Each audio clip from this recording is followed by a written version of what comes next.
c'est Isabelle, bienvenue sur ma chaîne. Ça fait 15 jours que je n'ai pas filmé. Le temps y est en partie, mais le confinement non confiné y est pour beaucoup. J'ai eu une méga panne de lecture. Je n'ai pas lu un seul mot pendant une semaine, ce qui est extrêmement rare.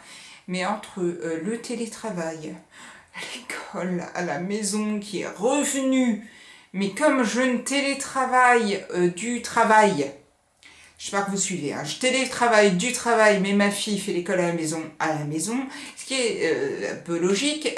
J'ai dû faire une partie du suivi du travail de l'école par téléphone ou par SMS, ce qui n'est pas franchement ce qu'il y a de plus sympa. Par chance, la deuxième semaine, donc c'est-à-dire au bout des 2 semaines de vacances qui ont été avancées, je me retrouve en vacances pendant la semaine d'école à la maison, ce qui fait que ça sera peut-être un petit peu plus simple pour moi. En tout cas, une semaine sans lire. C'est pas que ça me faisait plaisir, j'avais envie de lire. Le seul souci, c'est que j'ai commencé un livre. J'ai eu ensuite cette panne lecture au bout de 200 pages à peu près. Pendant une semaine, j'ai pas touché à ce livre qui me plaisait déjà pas des masses, donc il est peut-être aussi en partie responsable de ma panne de lecture. Et quand j'ai vraiment voulu m'y remettre, j'ai eu beaucoup de mal à m'y remettre. J'ai voulu aller jusqu'au bout, j'aurais peut-être pas dû. En tout cas, je vous en parle tout à l'heure, puisque c'est pas le livre que je vais vous présenter en premier. Je sais que certains youtubeurs aiment beaucoup présenter leur coup de cœur en fin de vidéo. Le seul problème, c'est que moi, ce coup de cœur-là, je l'ai eu avant ma panne de lecture. Donc je me suis dit, je préfère vous les présenter dans l'ordre où je les ai lus.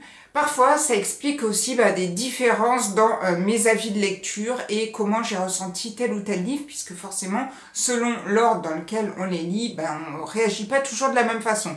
Tout du moins en ce qui me concerne. Je vais donc commencer par Femmes en colère de Mathieu Ménégo, c'est paru aux éditions Grasset. Oui, je sais, je l'ai enfin lu. J'avais passé tout ce que je devais lire, les pâles du printemps, les pâles je vide ma pâle, enfin bref, j'étais prête. Et qu'est-ce que j'ai bien fait, parce que je l'ai lu donc juste avant ce confinement, blablabla, et moi j'ai adoré. Je l'ai quasiment lu d'une traite. Il a juste fallu que j'arrive en soirée, donc du coup j'ai préféré laisser la suite pour le lendemain et faire un petit peu durer le plaisir, en sachant que l'endroit où je me suis arrêtée, mais j'étais comme une folle. Heureusement que je me suis retenue, que j'ai fait autre chose avec ma fille, et donc du coup j'ai pas forcément envie de retourner, parce que j'aurais été seule, je me serais jetée dessus comme une barbare. On est ici à la cour d'assises de Rennes, avec le personnage de Mathilde Collignon, qui a subi une agression, mais on ne sait pas vraiment ce qui s'est passé au tout début du livre. On sait juste qu'elle va être jugée pour un acte de torture, mais on ne sait pas vraiment au tout début du livre ce qu'elle a fait, ni ce qu'elle a subi. On est en présence de jurés. Et on va se retrouver, nous aussi, plongés dans ce procès en tant que jurés. J'ai vraiment adoré l'idée, parce que forcément, c'est un truc que j'adorerais faire. J'adorerais, moi, recevoir cette lettre en me disant « Vous êtes vous êtes juré à un procès. » Bon, apparemment, c'est pas trop possible, parce que vu que je poste de la fonction publique, d'après ce que j'ai cru lire, je la recevrai jamais, la lettre. Et c'est vrai que j'imagine que de se retrouver juré à un procès, par exemple, ce genre de procès qui est dans le livre, c'est hyper difficile. Et donc forcément, quand on est plongé en tant que juré, un petit peu mon rêve qui se réalise, on se demande ce que nous, on aurait fait. Et on voit les différents personnages, justement, qui font partie de ces jurés, qui explique, alors il y a forcément le juge, et il explique donc au juré comment ça se passe, et ci et ça, et comment on peut qualifier des actes de torture, et tout ça, et on se retrouve à se dire, mais qu'est-ce que j'aurais pu faire? Quelle ligne j'aurais pu choisir pour dire si Mathilde Collignon est coupable ou non coupable. C'est vachement bien foutu parce que forcément, il y a des personnages hommes et il y a des personnages femmes. Et cette Mathilde Collignon, on sait qu'elle a fait une connerie, mais on sait qu'elle a vécu quelque chose avant. Donc, on va petit à petit, au fil du livre, apprendre ce qu'elle a subi, apprendre du coup ce qu'elle a fait, et je m'en doutais un petit peu. Au fur et à mesure du livre, je me suis dit, waouh, ça serait génial si elle faisait ça. Et elle l'a fait. Donc je me suis dit, waouh. Et forcément, eh ben, tout du moins moi, je me suis prise d'amour et d'empathie pour Mathilde. Et c'est vrai que même si, bon, voilà, c'est affreux ce qu'elle a fait, mais on se dit, ben ouais, elle l'a fait parce qu'elle a subi ça et parce que, ben voilà, elle a voulu se venger et elle a voulu justement que, qu'elle ne soit pas, elle, la seule victime dans cette affaire.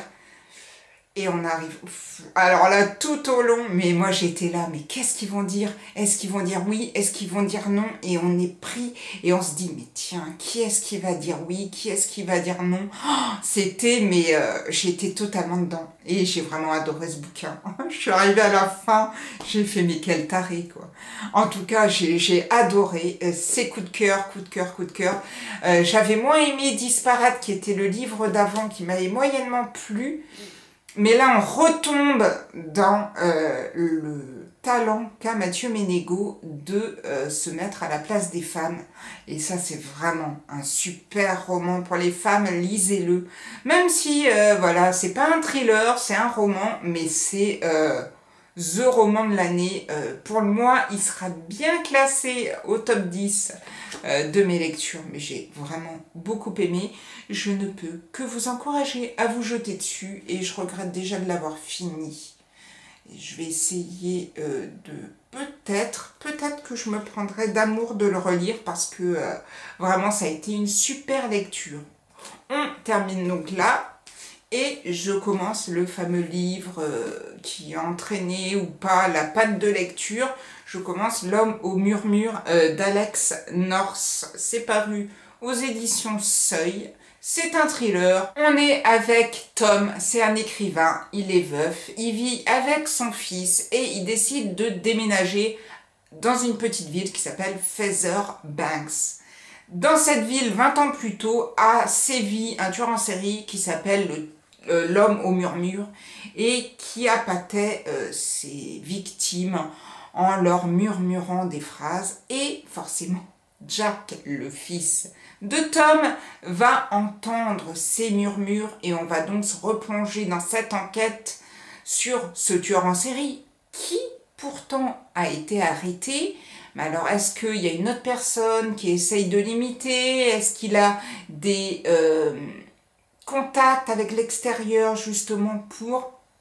J'en dis pas plus.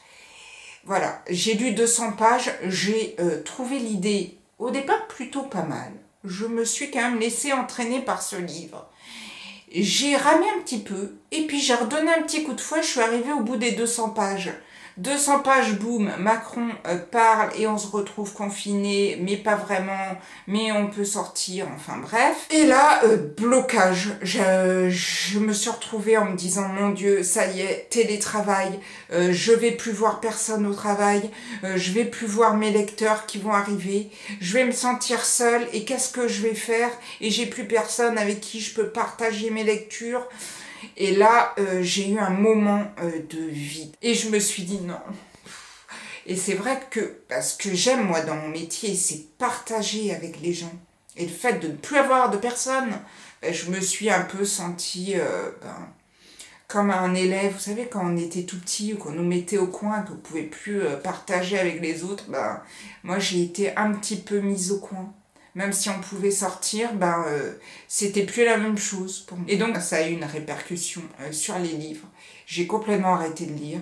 Je me suis totalement laissée un petit peu flotter dans un mood pas tellement cool. C'est pas que j'étais déprimée, mais j'avais plus envie de lire. Je faisais les choses machinalement, c'est-à-dire que je faisais mon télétravail. Je faisais mes choses sans voir du monde, dans le noir, enfin dans le noir j'exagère, mais avec les rideaux fermés au travail. Et quand je rentrais à la maison, bah, fallait que je fonce pour vérifier si on avait tout amené à chaque prof, déposer toutes les copies. Et bah, voilà. Donc, on a passé une semaine, la fameuse semaine d'école à la maison, début télétravail. Et samedi, je me suis quand même dit, bon, allez, faut quand même que tu le termines. J'ai continué à lire ce livre et franchement, j'ai eu beaucoup de mal à m'y remettre parce que du coup, j'avais oublié les personnages, j'avais oublié l'histoire, je ne savais plus où j'en étais. Et j'ai lu jusqu'à la fin, mais voilà. Personne ne m'a pris par la main comme dans Femmes en colère, où j'étais dedans et je faisais partie de l'histoire. Là, j'étais spectateur, mais pas un spectateur conquis. Un spectateur un petit peu déçu. Donc je suis arrivée à la fin et j'ai pas eu de waouh, j'ai pas eu de oui, j'ai eu un gros ouf. Je suis arrivée à la fin, je peux passer à autre chose. Sauf que forcément, quand on a un livre comme ça et on se dit, je peux passer à autre chose. Oui, mais à quoi? Et là, j'ai regardé ma palle de printemps et je regardais thriller, thriller, thriller, thriller. Mais moi, tout ce que j'avais envie, c'était de ne pas lire un thriller. Je voulais lire autre chose. Je voulais lire quelque chose qui me sorte et je ne trouvais rien. Et même dans mon challenge, je vide ma palle, j'ai essayé de commencer autre chose. Je me suis dit, je vais essayer de lire le Boris Vian, l'Arrache-Cœur. Oh, j'ai lu un chapitre ou deux, je me suis dit non. Non, non, j'arrête, c'est bon. Déjà que j'ai galéré avec Alex North, donc là, non. Et est apparu un livre, ben, c'est les anciennes collections qui ne me plaisaient pas du tout. Au niveau couverture, donc je l'avais vu, mais vraiment sans le voir. Et quand je l'ai vu, j'ai fait voilà, c'est le livre qu'il me faut. Et j'ai sorti le livre de Pete Fromm, Mon désir le plus ardent. C'est paru aux éditions Gallmeister, avec leur ancienne couverture, qui franchement, vraiment ne donnait pas envie. Mais quand je l'ai vu, je me suis dit voilà, c'est lui qu'il me faut, parce qu'en général, Pete Fromm, pour moi, c'est une valeur sûre et c'est toujours un auteur qui va m'embarquer, qui va me faire vivre des choses que je n'ai pas l'habitude de vivre et des personnages que je n'ai pas l'habitude de côtoyer.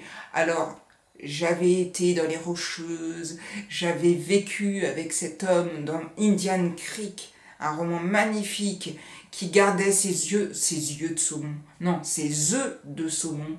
C'était vraiment sublime. Et j'avais aussi lu de Pete Fromm, et je ne me rappelle, Une vie en chantier, qui était sublime, avec ce père qui se retrouve veuf d'un coup et qui se retrouve avec sa petite fille, son petit bébé. C'était magnifique. Et j'avais celui-là, du coup je l'ai sorti. On est avec Maddie et Dalton. Ils se rencontrent, ils sont dans le Wyoming, le fleuve, la pêche, les balades sur le fleuve. Et ils vont vraiment avoir un gros crush, ils vont se marier, ils vont fonder une entreprise de rafting. Et on va être dans la nature américaine, la nature du Wyoming. Comme Pete Fromm sait très bien le faire, on est vraiment pris dedans, sauf qu'à un moment, on se retrouve un petit peu cloué, puisque Maddie va avoir une maladie très grave qui est la sclérose en plaques. Et là, on se dit, non, mais pourquoi eux? Pourquoi eux? Et là, forcément, leur vie va totalement basculer. Leur entreprise de rafting, on va devoir dire stop. Et ils vont se retrouver dans une vie qui leur plaît pas vraiment. Mais ont-ils le choix? Non, puisque Maddie est malade. Et on va donc suivre l'histoire de ce couple. Dans différents moments de leur vie, des moments où tout va bien, et des moments où ils s'aiment très fort, des moments où ils ont du mal à vivre tous les deux, malgré qu'ils s'aiment toujours très fort. Et on va donc suivre ce couple durant toute leur vie. Et on va donc se laisser porter. Et même si c'est vrai, j'avoue que peut-être des fois c'est un peu long, mais moi ça me plaît. Je peux pas faire autrement, je suis in love de l'écriture de Pete Fromm. J'adore ce gars, j'adorerais rencontrer ce type parce qu'en plus, bah, quand on le voit soit dans des vidéos, quand on le voit même en photo, je trouve qu'il a, il a un petit côté américain cool, sympa, qui donne vraiment envie de le rencontrer. J'espère que ça arrivera un jour, hein, quand le Covid ne sera plus là et que les salons du livre pourront reprendre, peut-être, mais en tout cas, j'ai adoré ce livre. Alors, c'est pas un coup de cœur. Je dirais que comme j'ai lu Une vie en chantier ou La vie en chantier, je ne sais plus du tout si c'est le là ou une, mais ce roman m'avait tellement pris qu'on se retrouve un peu sur la même construction avec celui-ci. Forcément, j'aurais lu celui-ci avant. Je pense que j'aurais eu La vie inverse. Sublime roman, en tout cas, de Pete Fromm. Et j'en ai fini avec les 3 livres que j'ai lus. Forcément, vous doutez bien que je mets mon coup de cœur en premier. Oh là là, Femmes en colère, lisez-le, c'est une bombe. En plus, il est pas long. Il est vraiment pas long. Et vous n'êtes pas obligé de faire comme moi et de vous arrêter dans un moment de dingue. Mais il fait moins de 200 pages. Donc bon, hein, on peut faire un petit effort. En plus, pour Mathieu Bénégo, qui est super sympa, on peut faire un double effort. Mon désir le plus ardent. Et puis bon, je sais qu'il y a beaucoup de monde qui l'a lu et je sais qu'il y a beaucoup de monde qui l'a aimé. Ben voilà, moi ça ne l'a pas fait. En tout cas, je pense que du coup, il a sorti un nouveau roman il y a peu. J'étais super emballée et je me disais, il faut que je lise celui-ci avant de lire l'autre. Bon, hein, vous doutez bien que je risque pas de lire l'autre tout de suite. Et donc j'en ai fini avec ces 3 livres que j'ai lus en 15 jours, mais on peut dire en une semaine, parce que pendant une semaine, je n'ai pas lu. Je vais reprendre ma lecture du coup, peut-être aujourd'hui. Je ne sais pas ce que je vais lire. Et il faut pourtant que j'en sorte. Et je ne sais pas du tout. Je me laisserai bien tenter par le livre d'Alexandre Gallien. Mais le problème, c'est que c'est un thriller. Et je me dis qu'il fait un temps de merde. C'est pour ça que vous avez un éclairage pourri dans cette vidéo. Et je me dis que bon, c'est peut-être pas la meilleure chose que je devrais faire. Mais en même temps, j'ai beaucoup de thrillers dans ma pile à lire. En revenant d'ailleurs au fait que mon thriller, là, c'était super mal passé, j'avais quand même pris un petit... une petite liberté dans ma visite à ma librairie pendant que ma fille, elle, prenait tous ses mangas. J'étais passée devant, alors maintenant je ne me rappellerai plus du titre, mais devant un style à la Agatha Raisin Frenchy en Bretagne qui est bretzel et je sais plus, caramel au beurre salé, je ne sais plus. Enfin, je l'ai le livre, il est tout en bas, donc j'ai un peu la grosse flemme d'aller le chercher. Et du coup, je me suis laissée tenter par ce roman-là. Le truc que je ne fais jamais, hein, parce que c'est le genre de roman que tu lis et forcément tu es déçu parce que quand tu es habitué à lire des trailers, tu te dis que c'est vraiment trop facile. Et je l'ai pris. Je l'ai pris, à moins que je sorte celui-là, mais bon, j'ai tellement de livres à lire que je me dis que je devrais quand même peut-être profiter de ce confinement pour virer mes livres médiathèques que j'ai en prêt. Voilà, dilemme, je ne sais pas quoi faire, mais bon, je vais regarder, puis je vais essayer de me laisser porter par mon mood actuel qui n'est pas super glow, mais bon, j'espère que pour vous, en tout cas, tout se passe bien, tout se passe mieux que pour moi, en tout cas, et je vous dis à bientôt pour une prochaine vidéo, prenez soin de vous, ciao ciao.